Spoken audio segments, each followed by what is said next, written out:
Hello students and welcome to the PSVI. Student आप सभी का हमारे इस पीएसवीआई में बहुत बहुत स्वागत है। स्टूडेंट हम लोग जो है क्लास 8 का पारस प्रकाशन का जो पुस्तक है उससे क्लास 8 का हम लोग चैप्टर 1 पढ़ रहे हैं। और चैप्टर 1 में जो हम लोग पिछले क्लास में कुछ बातें की थी, कुछ बातों को समझा था, जाना था, पढ़ा था। और ये जो हमारा चैप्टर का नाम है स्टूडेंट, हमारा जो चैप्टर है कौन सा चैप्टर है? हमारा जो ये चैप्टर है ये है फूड प्रोडक्शन एंड मैनेजमेंट। ठीक है स्टूडेंट्स, क्या है? फूड प्रोडक्शन एंड मैनेजमेंट, जिसको हम लोग क्या कर रहे हैं, पढ़ रहे हैं, जान रहे हैं। ठीक है स्टूडेंट्स, तो चलिए हम लोग देखते हैं कि पिछली क्लास में हम लोगों ने कहाँ तक इसको पढ़ लिया था। तो आइए ये सब चीजें जो है, सब टॉपिक हम लोगों ने ये क्या था, बीज को क्या किया था कि हेल्दी बीज यानी कि जो स्वस्थ बीज होता है वो कैसा होता है, इन सभी चीजों के बारे में हम लोगों ने जाना था। आगे स्टूडेंट्स हम लोग देखते हैं, आगे हम सभी के पास हम लोगों ने उसके बाद हम लोग जो है यहाँ तक हम लोग कंप्लीट कर लिए थे। ठीक है स्टूडेंट्स, हम लोगों ने यहाँ तक आ गए थे, मैन्योरिंग एंड फर्टिलाइजेशन तक हम लोगों ने है।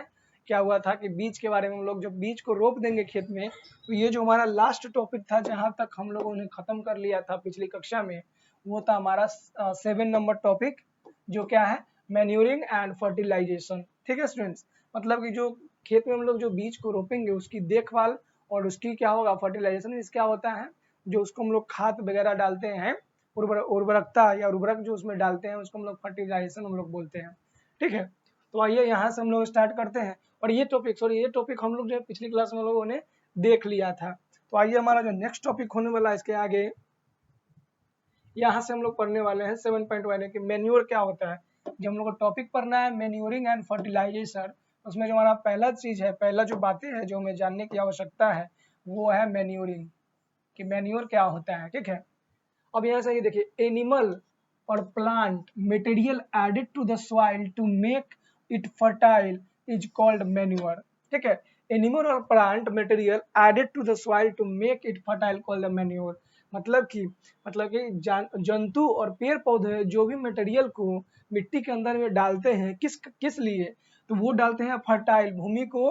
फर्टाइल मीन्स क्या होता है, फर्टाइल मीन्स जो क्या होगा, उपज के लायक बनाने के लिए जो चीज उसमें हम लोग डालते हैं, उसकी जो प्रक्रिया होगा उसको हम लोग क्या बोलेंगे, मैन्योर बोलेंगे। ठीक है, farm yard manure is the solid and the liquid excreta, dung, urine etcetera. ठीक है, मतलब कि फार्म यार्ड में, ठीक है, फार्म यार्ड में अगर हम लोग क्या करेंगे, उसको मैन्योरिंग करेंगे, तो वो क्या हो सकता है, वो सॉलिड सब्सटेंस भी हो सकता है, वो लिक्विड सब्सटेंस भी हो सकता है। ठीक है, वो क्या हो सकता है, सॉलिड सब्सटेंस भी होगा और लिक्विड सब्सटेंस भी हो सकता है। और ये क्या होगा, एक्सट्रिया, मतलब कि उत्सर्जित, किसी जानवर या किसी पौधे के द्वारा उत्सर्जित चीज को भी हम लोग खाद के रूप में इस्तेमाल करते हैं, जैसे कि डंग यानी कि गोबर हो गया, यूरिन हो गया, गौमूत्र हो गया, etcetera of a farm animals together with the some plant material such as straw. It is usually left for will in a helps to allow some routine. Farmyard manure supplies organic material as well as nitrogen, phosphorus and potassium to the soil. अब जो farm yard होता है उसमें हम लोग क्या करते हैं, हम लोग उसमें जो होता है ऑर्गेनिक सब्सटेंस, ठीक है, ऑर्गेनिक मटेरियल या फिर नेचुरल मटेरियल्स, जैसे कि हमारा क्या हो गया, वो सब भी डालते हैं। और क्या डालते हैं, नाइट्रोजन भी डालते हैं, फॉस्फोरस भी डालते हैं, पोटेशियम भी डालते हैं। ये सब किस में, मिट्टी में डालते हैं। ठीक है, आगे कहा गया है, green manure consist of growing plant, usually grain plants that are क्या है, blocked under the surface of the soil. अब जो क्या होता है ग्रीन मैन्योर, जो ग्रीन मतलब जो हरा मैन्योर होता है, इसमें क्या होता है, growing plants usually grain plants होता है। ग्रेन, ग्रेन मीन्स क्या होता है, अनाज वाले पौधों में हम क्या करते हैं, इसको डालते हैं। और इसको किस प्रकार से डालता है, ब्लॉक करके, मतलब कि खेत को जोत करके और उसको मिट्टी के अंदर में हम लोग क्या करते हैं, डालते हैं। ठीक है, the surface of the soil, जो सरफेस होता है, जैसे मान लो कि मिट्टी का सॉइल है, ये सरफेस हमारा खेत का, तो इसको हम लोग खेत को जोतेंगे, जोतने के बाद इसको क्या करते हैं, मिट्टी के अंदर में इसको डाला जाता है। ठीक है, प्लगिंग करके यानी कि खेत को जुताई करके। A crop that is plugged under the soil before maturity is called a green manure crop.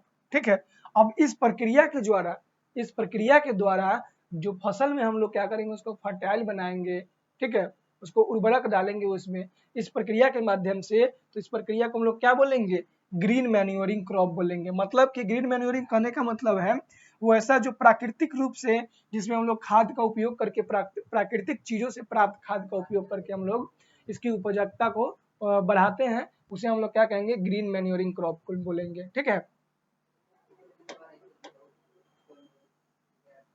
आगे है, देखिए आगे क्या कहा गया है, sometimes the animal and plant material is converted into compost by क्या है, burying it in a pit, ठीक है, burying it in a pit। अब देखिए कभी कभी क्या होता है, जंतुओं और पौधों से प्राप्त मटेरियल को हम लोग कन्वर्ट कर देते हैं, यानी बदल देते हैं, किसको, कंपोस्ट के रूप में, ठीक है। बर्मिंग कंपोस्ट जो होता है, worrying compost, it is a पीट। पीट मीन्स क्या होता है, हम लोग क्या करते हैं, एक गड्ढा करके उसमें रख करके उसको क्या करते हैं, कन्वर्ट कर देते हैं, किसमें, कंपोस्ट के रूप में। The plant and animal waste are evenly क्या है, स्प्रेड इन अ पीट which is then covered with the mud and the leaves। जो मतलब जंतुएं और पौधों के द्वारा, जो जंतुएं और पौधों के द्वारा जो भी वेस्ट मटेरियल होता है, जो मतलब कि क्या अवशिष्ट चीजें जो होती है, उस अवशिष्ट चीजों को हम लोग क्या करते हैं, उस अवशिष्ट चीजों को एक गड्ढे में रख देते हैं, गड्ढे में क्या करते हैं, जमा करते हैं, और जमा करने के बाद क्या होता है, इसको ऊपर से हम लोग कवर कर देते हैं, ठीक है, इसके ऊपर से कवर कर देते हैं, किसके माध्यम से, इसका ऊपर को कवर कर देते हैं, और सॉइल अब्सेंस इन कहाँ चला, covered with the mud and the leaves, यानी कि कीचड़ और पत्तियों के माध्यम से ऊपर से इसको क्या कर देते हैं, कवर कर देते हैं। और ये प्रक्रिया किस लिए किया जाता है, बर्मिंग कंपोस्ट बनाने के लिए, वरिंग कंपोस्ट बनाने के लिए, ठीक है। In the absence of air and light, the microorganism in the soil decompose the organic waste, ठीक है। यानी कि जब यहाँ पे, अब जब इसको हम लोग क्या करते हैं, गड्ढे में डाल करके और उस गड्ढे को ऊपर से बंद कर देते हैं, तो इसके अंदर में जो होता है, इसके अंदर में माइक्रो ऑर्गेनिज्म यानी कि सूक्ष्म जीव जो है वो क्या करता है, पनपता है, और वो सूक्ष्म जीव जो है पनपने के बाद इसको क्या कर देता है, डिकम्पोज कर देता है, ठीक है, डिकम्पोज कर देता है, और ऑर्गेनिक वेस्ट को क्या कर लेता है, डिकम्पोज कर लेता है, ठीक है स्टूडेंट्स।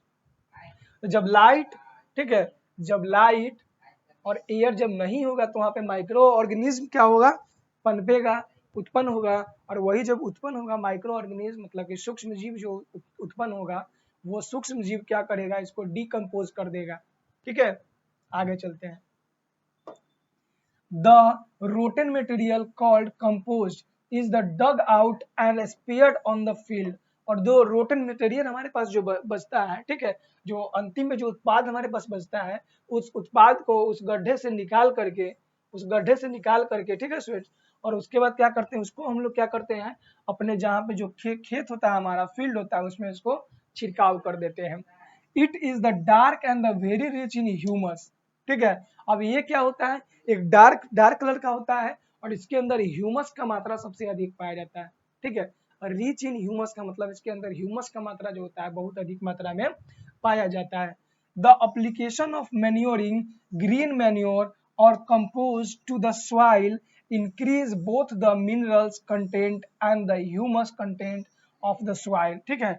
अब ये जो दो प्रोसेस होता है, पहला क्या होता है, जो पहला प्रोसेस हम लोगों ने क्या किया था, ग्रीन मैन्योरिंग क्रॉप, जिसको हम लोग नेचुरल तरीका से जो भी खाद मिल रहा है ग्रीन मैन्योरिंग क्रॉप के माध्यम से, और दूसरा हम लोग कंपोस्ट के माध्यम से। तो ये दोनों जो होते हैं, जो हमारे खेत में इंक्रीज करते हैं, बढ़ाते हैं, किसको, मिनरल की मात्रा को, ठीक है, मिनरल कंटेंट को बढ़ाते हैं, ठीक है, और ह्यूमस को बढ़ाते हैं मिट्टी के अंदर में, ठीक है। तो ये दोनों जो प्रक्रिया है हमारे खेतों में क्या, किसके लिए लाभकारी होते हैं, हमारे खेतों में लाभकारी होती है, किसके लिए, तो हमारे खेतों में लाभकारी होती है ह्यूमस के लिए और मिनरल्स के लिए, ठीक है, मिट्टी में। आगे चलते हमारे 7.2। अब क्या दूसरा हमारा जो टॉपिक पढ़ रहे थे, इसमें फर्स्ट जो था मैन्योरिंग और दूसरा है फर्टिलाइजेशन। तो हम लोग मैन्योरिंग पढ़ लिए, मैन्योरिंग क्या होता है, दूसरा अब क्या है, फर्टिलाइजेशन, जिसको हम लोग फर्टिलाइजर भी बोलते हैं, ठीक है, फर्टिलाइजर यानी कि उर्वरक, ठीक है। फर्टिलाइजर क्या होता है? Fertilisers are the chemical substance that are put into soil to increase its fertility.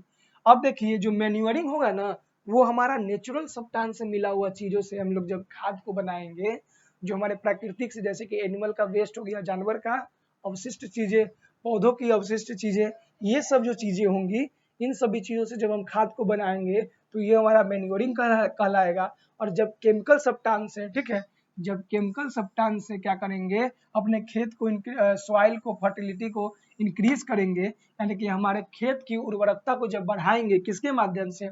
Chemical के माध्यम से। केमिकल के माध्यम से हमारे खेत को, फर्टिलिटी को बढ़ाएंगे, फर्टिलिटी को बढ़ाएंगे तो ये क्या कहलाएगा? फर्टिलाइजर कहलाएगा, ठीक है। और जब नेचुरल माध्यम से बढ़ाएंगे, प्राकृतिक तरीके से बढ़ाएंगे तो वो मैन्योरिंग कहलाएगा, ठीक है। दे provided the elements needed by the plant for their growth. और ये हमारे जो पौधे होते हैं उसे बड़ा होने में, उसे वृद्धि करने में, उसे पोषण करने में मदद करते हैं, ठीक है। अब ये क्या क्या होते हैं? नाइट्रोजन, फास्फोरस, पोटासियम, ये सब चीजें हमारे कुछ क्या है, कुछ कॉमन जो है फर्टिलाइजेशन है, ठीक है, फर्टिलाइजर है, ठीक है। नाइट्रोजन, फास्फोरस और पोटेशियम जो हमारे कुछ कॉमन फर्टिलाइजर्स है। whereas the manures and the compost provide all the essential element needed by, ठीक है, needed by plant fertilizer provide any one element or two element or all the three elements। मतलब कि ये जो उर्वरक होते हैं, जो केमिकल माध्यम से प्राप्त होते हैं, ये जो होते हैं, ये हमारे पौधों को उर्वरक बनाने में प्रोवाइड करते हैं। क्या क्या चीजें मदद करती है? तो जो हम 3 एलिमेंट पढ़े थे ना, जो पहला हमारे पास क्या था, आइए देख लेते हैं। पहला एलिमेंट हमारे पास क्या है? पहला हमारे पास देखिए यहाँ पे नाइट्रोजन है, फास्फोरस है ना, पोटेशियम है। तो हमारा जो तीनों जो है, तो कोई कोई सब्सटेंस क्या करता है, वन एलिमेंट, यानी कि या फिर नाइट्रोजन प्रोवाइड करा देगा, या फिर फास्फोरस प्रोवाइड करवा देगा, या फिर क्या करवा देगा, जो एक है पोटेशियम प्रोवाइड करवा देगा। कोई कोई जो फर्टिलाइजर्स होता है, ये 2 एलिमेंट हमको प्रोवाइड करेगा, नाइट्रोजन फास्फोरस, या फिर नाइट्रोजन पोटेशियम, या फिर पोटेशियम फास्फोरस, कोई 2 चीज प्रोवाइड करेगा। लेकिन कोई कोई होता है तीनों एलिमेंट प्रोवाइड करवा देगा, ठीक है। तो ये डिपेंड करता है किस, हम लोग कहाँ पे उसका यूज कर रहे हैं और किस प्रकार के फर्टिलाइजर का यूज हम लोग कर रहे हैं, ठीक है। The fertilizers that provide nitrogen are called nitrogenous fertilizer। अब इसमें से जो फर्टिलाइजर जो हम अपने खेत में छीटेंगे और हमारे पौधों को वो नाइट्रोजन प्रोवाइड करवाएगा, उसको हम लोग बोलेंगे नाइट्रोजेनियस फर्टिलाइजर्स, ठीक है। क्या बोलेंगे? नाइट्रोजेनियस फर्टिलाइजर्स बोलेंगे, मतलब नाइट्रोजन युक्त उर्वरक बोलेंगे, ठीक है स्टूडेंट्स। आगे, 2 example of this fertilisers are super phosphate and triple super phosphate. अब जो इस प्रकार का जो हमको नाइट्रोजन प्रोवाइड करेगा हमारे फसल को, उस प्रकार का हमारे बाजार में 2 तरह के क्या होते हैं, केमिकल और जो फर्टिलाइजर है वो हम लोग को मिलते हैं। और उसमें से पहला का नाम क्या है? सुपर फॉस्फेट, और दूसरा को क्या है? ट्रिपल सुपर फॉस्फेट, ठीक है। ये 2 उर्वरक है जो हमें नाइट्रोजन दिलाएगा, हमारे पौधों को नाइट्रोजन देने में मदद करेगा। नेक्स्ट हम लोग चलते हैं। The fertilizers that provided potassium are called potash fertilizers। अब जो फर्टिलाइजर्स हमारे पौधों को, हमारे खेत को पोटास देगा, ठीक है, पोटास देगा, उसको हम लोग बोलेंगे, पोटेशियम देगा, उसको बोलेंगे पोटास फर्टिलाइजर्स बोलेंगे। क्लियर है स्टूडेंट्स? आगे,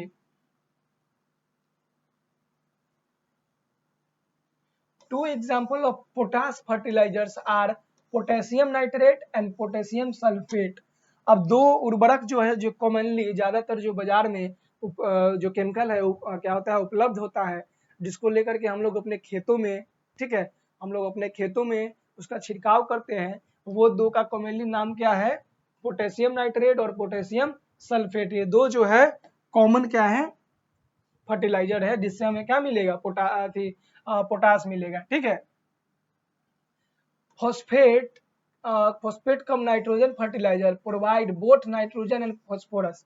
अब देखो क्या है? फॉस्फेट कम नाइट्रोजन फर्टिलाइजर, यानी कि फॉस्फेट कम नाइट्रोजन फर्टिलाइजर्स ऐसे फर्टिलाइजर्स है जो हमें दो चीजों को एक साथ में प्रोवाइड करवाता है। और वो दो चीजें क्या क्या है? वो दो चीजें हैं क्या? एक तो है नाइट्रोजन, एक क्या है? एक तो है नाइट्रोजन और दूसरा है फॉस्फोरस। ठीक है, एक नाइट्रोजन और दूसरा फॉस्फोरस है जो हमें प्रोवाइड करवाया जाता है। दूसरा, one example of this kind of fertiliser is क्या है? Ammoniated super phosphate. अब इसी प्रकार का एक और मार्केट में केमिकल का जो है हमें प्रोवाइड होता है जिसका नाम है, जिसका नाम क्या है? जिसका नाम है एमोनाइटेड सुपर फॉस्फेट। ठीक है, the fertilisers that provide nitrogen, phosphorus and potassium all together are called mixed fertilisers. जब ये तीनों चीज को, कौन कौन तीनों चीज? जब हमें, ठीक है, जब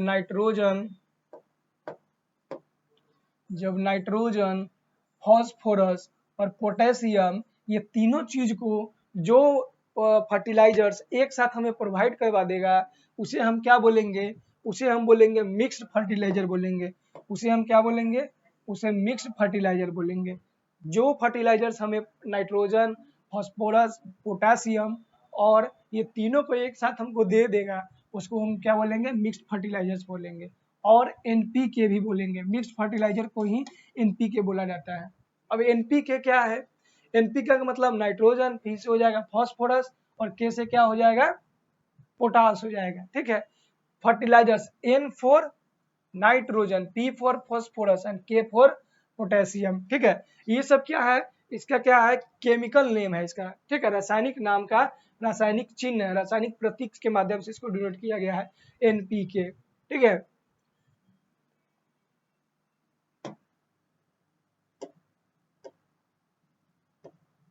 आ जाइए आगे हम लोग चलते हैं।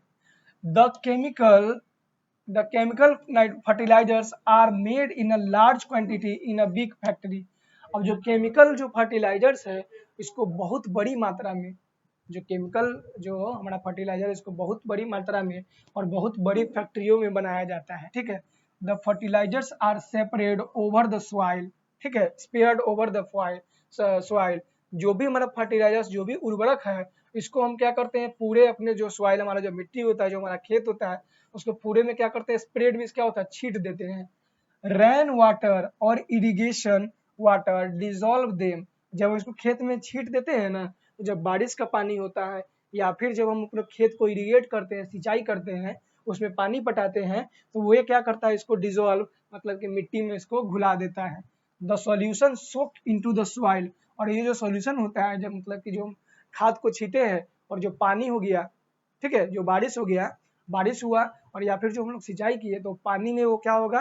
वो जो केमिकल सब्सटेंस होगा पानी में मिक्स हो जाएगा और मिक्स होने के बाद वो जो हमारा सॉल्यूशन होगा वो सॉइल क्या करेगा? एब्जॉर्ब कर लेगा, मिट्टी सोख लेगा। Then the soil gets necessary element for the growing plant. और जो हमारा मिट्टी होगा उसमें हमारा क्या होगा? नेसेसरी, जो भी चीजों की, जो भी तत्व की आवश्यकता होगी वो उसको मिल जाएगा और वो मदद करेगा हमारे खेत में जो फसल लगी है उसको ग्रो करने में। ठीक है, आगे चलते हैं। आगे एक एक्टिविटी दिया गया, activity 1, to study the effect of fertiliser on the fertility of a soil as shown by the growth of plant. अब इसमें एक हमको क्या बताया गया है? इसमें बताया गया है कि एक हम लोग को क्या करना है? एक टेस्ट करना है जिसमें क्या, उस टेस्ट में पता चलेगा कि वाकई में जो फर्टिलाइजर होता है, जो उर्वरक होता है, वो उर्वरक हमारे खेत को सिंचित करने में, सिंचाई करने में मदद करता है, हमारा जो फसल होता है उसको ग्रोथ करने में क्या करता है? मदद करता है। तो आइए देखते हैं कि सही बात है कि नहीं। Fill 2 flower pots with the soil obtained from the same place. अब 2 पॉट लेना है हमको, तो हम लोगों ने एक पॉट ले लिया 1, एक पॉट ले लिया 1 और एक पॉट ले लिया 2 नाम दे दिया जिसको। और दोनों में जो मिट्टी डाले हैं ना वो सेम जगह से, एक ही जगह से मिट्टी उठा करके दोनों में हम क्या कर दिए हैं? डाल दिए हैं। ठीक है, keep the flower plot at a place where they will get the same amount of sunlight। अब ये जो दोनों पॉट को हमें कहाँ पे रखना है? ये दोनों पॉट जो है उसको ऐसे जगह पे रखना है कि दोनों को बराबर अमाउंट में, बराबर मात्रा में क्या मिले? इस दोनों को जो है बराबर मात्रा में सूरज की रोशनी, सूरज का प्रकाश मिले, क्योंकि सूरज के प्रकाश के बिना कोई भी फसल, कोई भी पेड़ ग्रो नहीं कर सकता है। ठीक है, आगे क्या कहा गया है, keep the amount of watering the same for each flower pot, make observation in respect of the following. मतलब कि अब इस दोनों में जो पानी भी डालेंगे वो पानी भी बराबर मात्रा में और एक जैसा ही डालेंगे, एक क्वांटिटी में और एक जैसा क्वालिटी का हम लोग इसमें पानी भी डालेंगे। अब क्या करना है, अब हमको ऑब्जर्व करना है। अब क्या करना है, ऑब्जर्व करना है, उसको देखना है और हमें पता करना है कि नीचे दिया गया चीज होता है। पहला कहा गया, पहला क्या होता है, देखो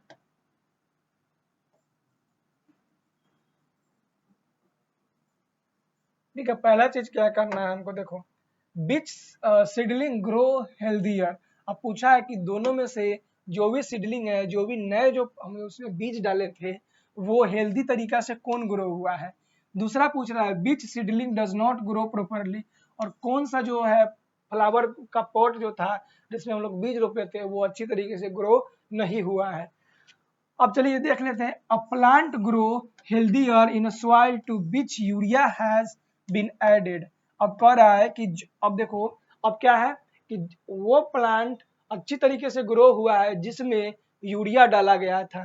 ठीक है, वो पौधा मान लेते हैं, मान लो कि हम ए में क्या किए थे, इसमें यूरिया 1 में पुट किए थे, तो ये बड़ा दिखाई दे रहा है ना, और हेल्दी भी दिखाई दे रहा है, और इसमें कुछ नहीं रखे थे, सिर्फ मट्टी, पानी, ये सब चीज डाल करके हम लोग छोड़ दिए थे। तो ये देखो हेल्दी लग रहा है, ये नहीं हेल्दी लग रहा है, और ये क्या लग रहा है, हेल्दी लग रहा है, इससे बड़ा भी है कि नहीं। अब देखो इरिगेशन, तो ये हमारा क्या है कि इससे पता क्या चला कि जो हमारा जो हमारा फर्टिलाइजर्स होता है, जो फर्टिलाइजेशन होता है वो क्या होता है, उपयोगी होता है हमारे फसल को ग्रो करने में, हमारे जो पौधे होते हैं, हमारे जो पेड़ होते हैं उससे बड़ा होने में मदद करता है, और उससे जो भी चीज़ों की आवश्यकता होती है वो इसको अच्छी तरीके से प्रोवाइड कर पाता है। ठीक है, अब इरिगेशन के बारे में हमारा 8 नंबर टॉपिक बता रहा है कि इरिगेशन, इरिगेशन क्या होता है, तो इरिगेशन होता है, इरिगेशन का मतलब होता है सिंचाई। इरिगेशन का मतलब क्या होता है, सिंचाई। सिंचाई को भी अगर सिंपल वर्ड में, सिंपल भाषा में अगर समझे तो सिंपल भाषा में क्या होता है, मतलब कि जो हम लोग खेतों में जो पानी पटाते हैं, जो हमारा फसल को भी पानी देते हैं या फिर पौधों को जो पानी देते हैं, वो क्या कहलाता है, इरिगेशन कहलाता है, और वही क्या कहलाता है, सिंचाई कहलाता है। ठीक है स्टूडेंट्स, इरिगेशन और सिंचाई जो है, all plant must get water, most plant get almost of their water from the soil.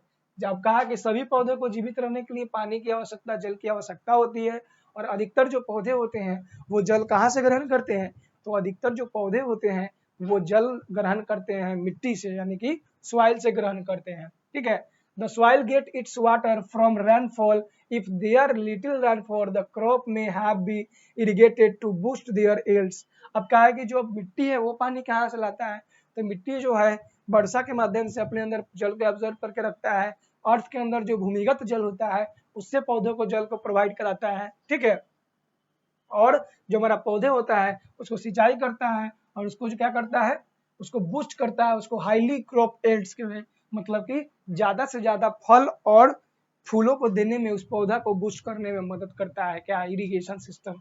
और बाकी का जो इरिगेशन हमारा है, care in irrigation of crop, मतलब कि खेतों की सिंचाई करते वक्त, खेतों में पानी पटाते वक्त किन किन बातों को ध्यान रखना चाहिए, वो चीजें यहाँ से जो हम लोग अगले वीडियो में, हमारा अगला जो क्लास होगा उसमें हम लोग पढ़ेंगे, जानेंगे, समझेंगे। ठीक है, और यहाँ पे supplying water to crop by artificial method is called irrigation. अब इरिगेशन क्या कहलाता है, एक सिंपल में डिफिनेशन में समझते हैं, supply water to crop by artificial method is called irrigation. जब उसको हम लोग कृत्रिम तरीका से, कृत्रिम तरीका मतलब कि जो हम लोग क्या करते हैं, पंपी सेट हो गया, बोरवेल हो गया, कुआं हो गया, नहर हो गया, तालाब हो गया, उससे जब सिंचाई करेंगे, तो उसको क्या बोला जाएगा, आर्टिफिशियल मेथड बोला जाएगा, और इसी को इरिगेशन बोला जाएगा। ठीक है स्टूडेंट्स, तो मिलते हैं हम लोग अपने नए वीडियो में, अगले लेक्चर में हम लोग क्या करेंगे, इससे आगे का जो हमारा इरिगेशन के लिए किन किन बातों को ध्यान रखना होगा वो अगले वीडियो में मिलते हैं। अगर वीडियो अच्छा लगा हो तो लाइक कर दीजिए, शेयर कर दीजिएगा, तो कोई भी दिक्कत हो तो कमेंट में पूछ सकते हैं।